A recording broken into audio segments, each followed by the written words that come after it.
President Donald Trump declares that not only is DEI dead, but DEI could be deadly. That's what we found out yesterday in his press conference following the crash of the American Airlines flight and the Black Hawk helicopter into the Potomac the other night in Washington, D.C., right outside of Reagan National Airport. Donald Trump had a press conference yesterday at 11 a.m. where he came out and he talked about exactly what happened. He started, of course, remembering the victims and talking about how we should all have them in our prayers and be thinking about them at this tragic time.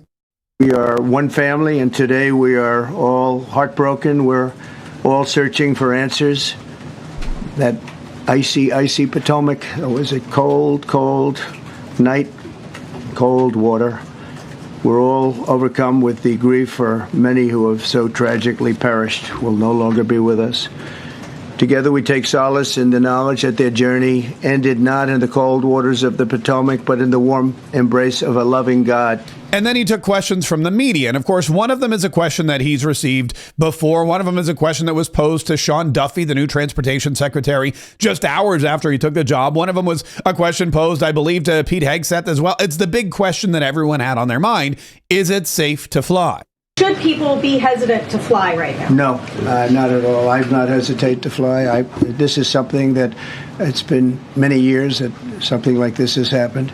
And the collision is just something that we don't expect ever to happen again. We are going to have the highest level people. We've already hired some of the people that you've already hired for that position long before we knew about this. I mean, long before. From the time I came in, we started going out and getting the best people because I said it's not appropriate what they're doing. I think it's a tremendous mistake. You know, they like to do things and they like to take them too far, and this is sometimes what ends up happening. Now, with that, I'm not blaming the controller. I'm saying there are things that you could question, like the height of the helicopter, the height of the plane being at the same level and going in opposite directions. It's not a positive.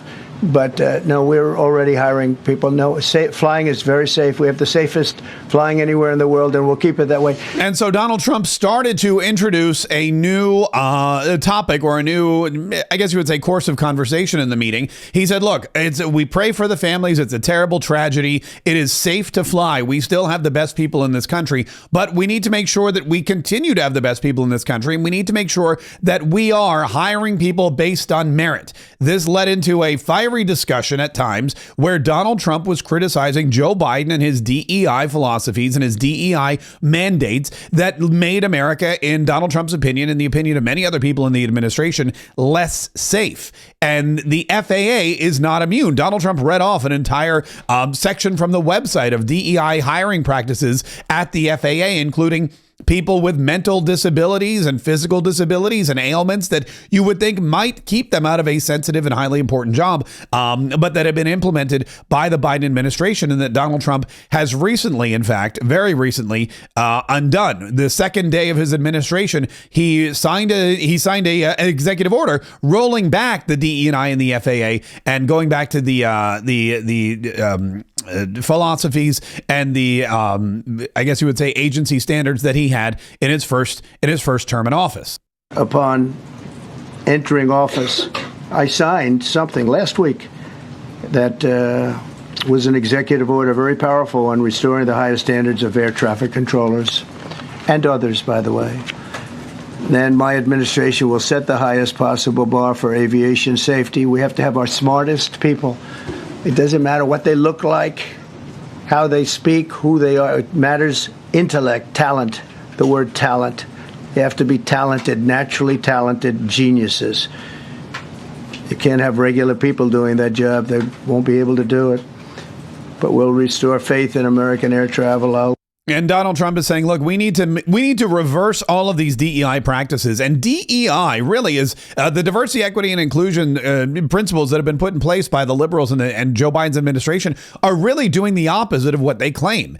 They're not at all preaching equality. They're preaching inequality. They're saying you need to have a certain number of these people or those people or people that look like this or people that pray like that or people that believe this. And that's not equality in any way. It's inequality. And it's saying that some people people lose out on positions. Some people who may be superior for a position or mentally more stable for a position simply because of some other factor that has absolutely nothing to do with the job they're being hired to do, which is, in this particular situation, keeping Americans safe. One reporter asked President Donald Trump, do you have evidence that DEI was a factor in this crash? Here's what he said.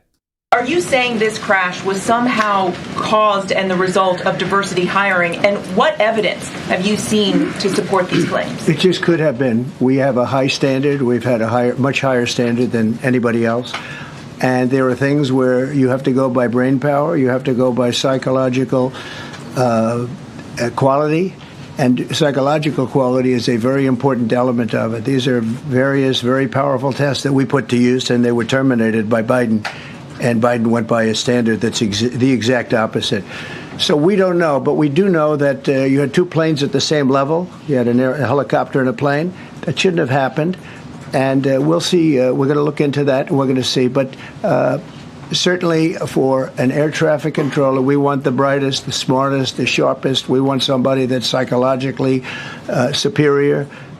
And that's what we're going to have. Yeah. And it doesn't matter any other quality. Doesn't matter what they look like, who they are, what God they pray to. If they are the best person psychologically, technically, if they have the skills, that's the kind of person Donald Trump wants in his White House. And we've seen that not just with the FAA, not just with the military, but we've seen it with every aspect of his administration. We've seen it with Doug Burgum, who was just yesterday announced and was voted in on the Senate, confirmed to be the Secretary of the Interior. We've seen it with Marco Rubio, who was unanimously voted by the Senate to become the Secretary of State. We've seen it with Pete Hegseth, who has taken a remarkable leap in just the 3 days now that he has been Secretary of Defense. And even Sean Duffy, who hours, as we said before, after getting sworn in by J.D. Vance, was on scene with the FAA and working diligently at the scene of the crash at Reagan National Airport. And speaking of J.D. Vance, he too, one of the most excellent choices, a lot of people believe, for vice president. Later on, Donald Trump was in the Oval Office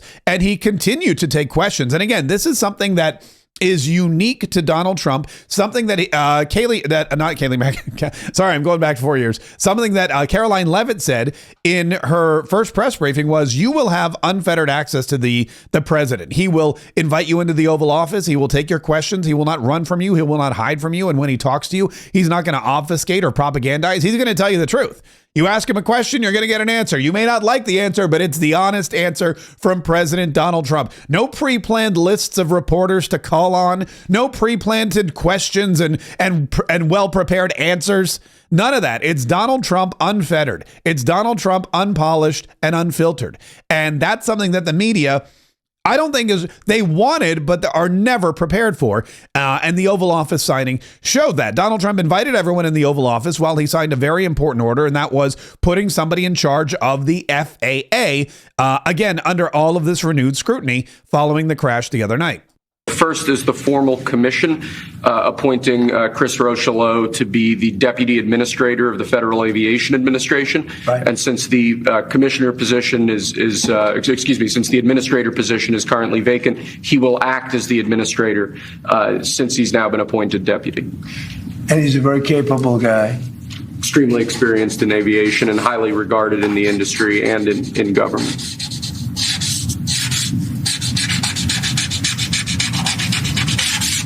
Okay. Thank you, sir. Thank you. And now Chris Rochelot, with the sign of Donald Trump's pen, is in charge of the Federal Aviation Administration. There's a big article in Axios, What to Know About Acting FAA Administrator Chris Rochelot. The big picture, Rochelot worked at the FAA for more than 2 decades and most recently served as an executive at a professional aviation association.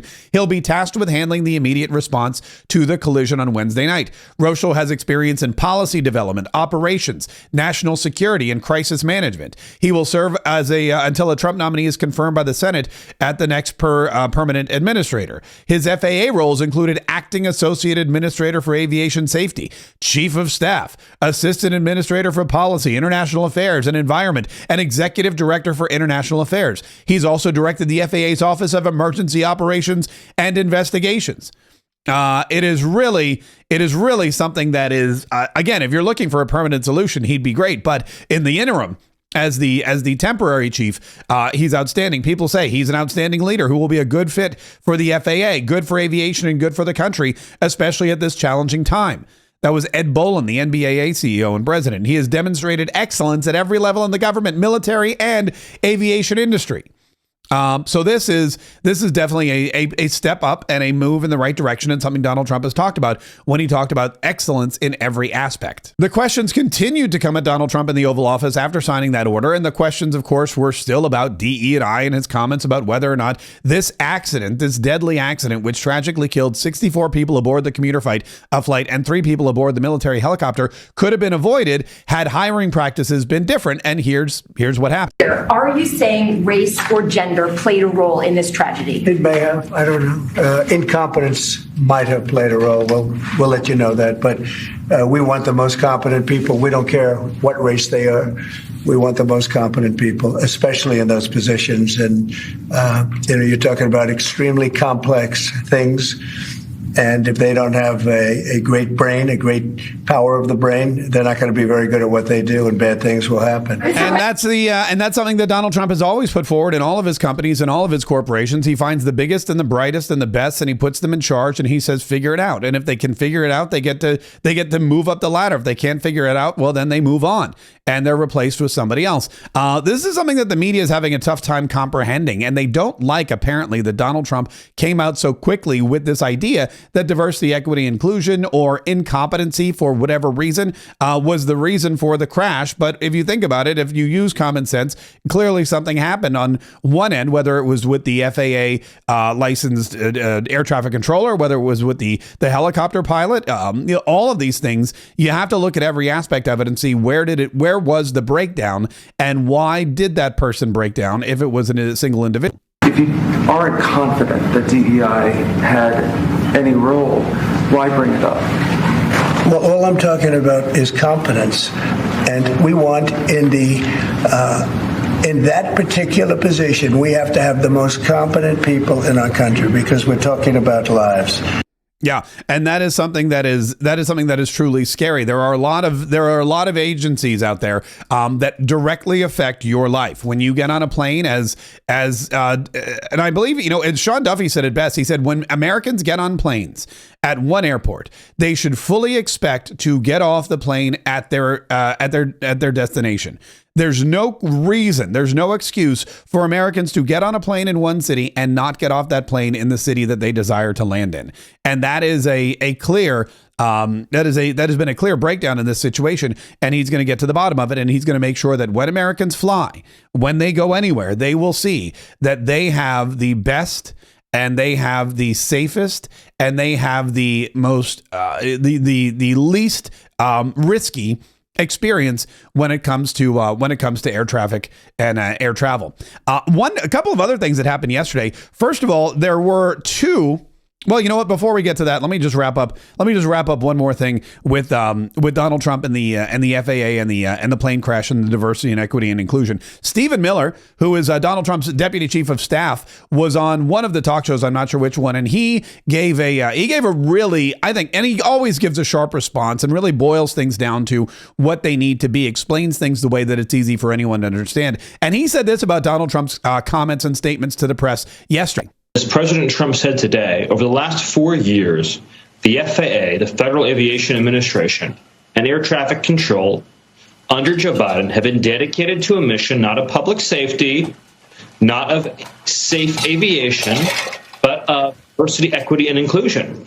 And they've pushed an agenda trying to advance social engineering, political ideology, trying to hire people at the FAA who are not capable or competent for the job. And that completely changes the agency culture. It means instead of spending 4 years trying to solve these systemic problems, all these near misses, instead all that intellectual capital at the agency is spent trying to meet these programs and trying to fulfill these quotas. And that prevents the agency from developing the systems, closing the weaknesses, and establishing the protocols to prevent a tragedy like this from occurring.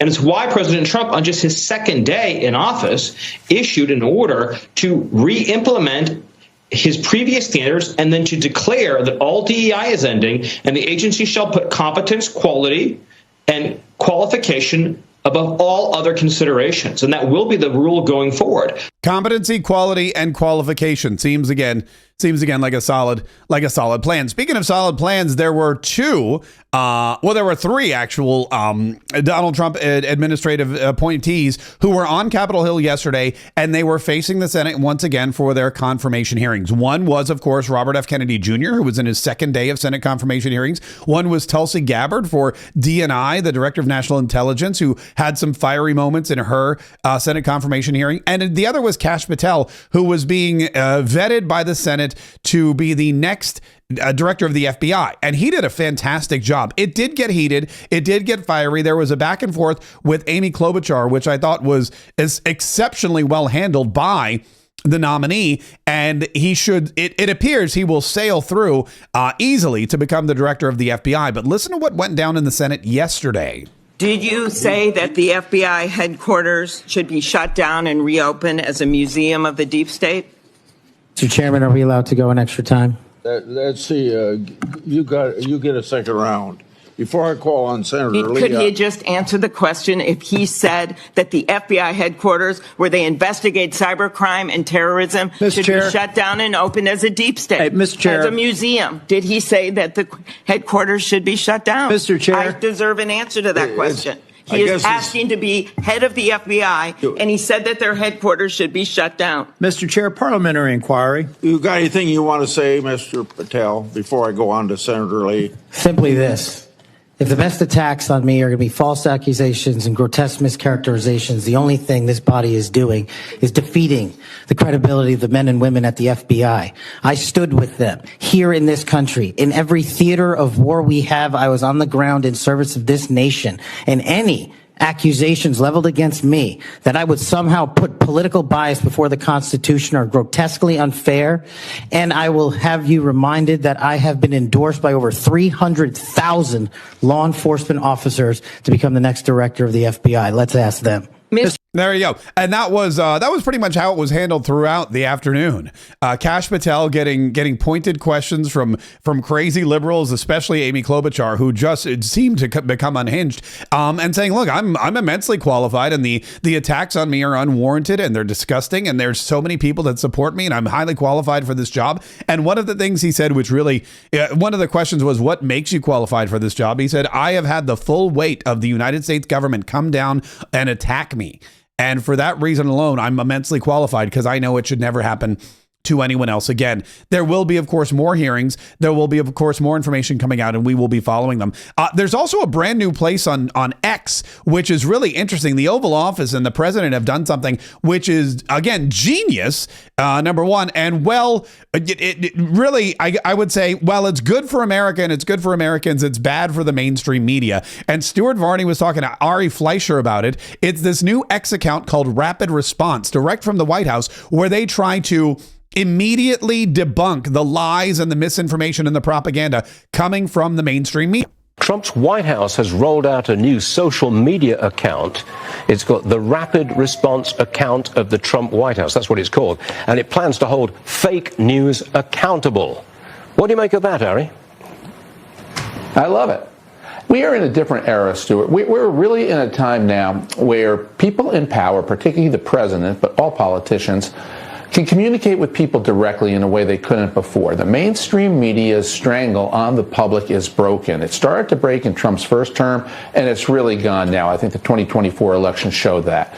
This is an opportunity for Trump, for newsmakers everywhere, for people in corporate America to tell their own story, to build their own lists of followers, whether it's social media or podcasts or influencers, in addition to the mainstream media. We're in a very different world, and it's what you make of it. And it is what you make of it, and it's something that Donald Trump has made. He's made a lot out of it. He's made his own social media account, Truth Social, or social media, platform called Truth Social, where he can directly interact with the American people and bypass the biases of the American media. We've seen Ted Cruz has his own podcast. Matt Gaetz, when he was in office, had his own podcast. Laura Trump has her own podcast and live stream, which is continues to be very popular. So political leaders are no longer contingent or dependent on the media to get their messages out. They can take their messages directly to the people, just like we do every single day here on the 47 Daily. And also on our second daily podcast, Mark Kaye Saves the Republic, where we circumvent the mainstream media and we bring you the truth directly. The truth, the facts, the information you need, the interviews you want to hear. This is our second daily podcast that airs at noon Eastern, 11 Central, live on Rumble, on YouTube, on X, and all kinds of different platforms. And if you just want to listen to it, no problem. You can download it on any one of your favorite podcast platforms, including iTunes and Spotify and iHeart and wherever else you get them. Go to your podcast platform, search Mark Kaye Saves the Republic, download, listen, and enjoy.